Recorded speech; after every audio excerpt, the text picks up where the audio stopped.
The debate of working remotely or going back to the workplace is trending in the labor market. Joining us now is Andy Challenger, Challenger Gray and Christmas. Good to see you there, Andy.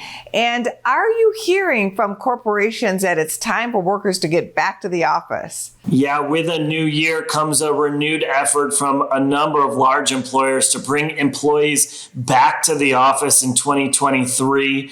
We've seen reporting that big companies like Vanguard, Paycom Software, and others have sent directives out to employees over the last week saying that they are going to start enforcing rules that people come back in to the office on a hybrid schedule that they may have been lax with over the last year. There's lots of indications that managers were letting their teams continue to work remotely, even though official policies at lots of organizations were to be back in the office at least a few days a week. It seems with a downturn in the labor market, some slowing in the economy, employers are feeling a little bit more confident that they have the leverage to get people back to the office like they would prefer. What are you hearing from employees? Yeah, while companies are starting to get some of their leverage back as the labor market cools, it's not clear that it's going to be an easy task to get workers back to the office. Employees around the country seem to agree that they really like working from home,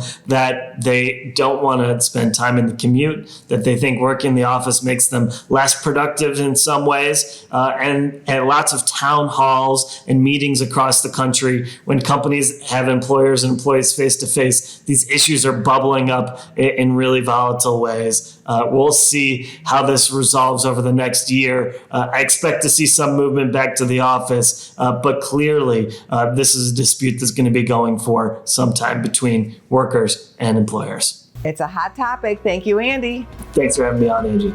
Go to businessfirstam.com for where to see our show on TV.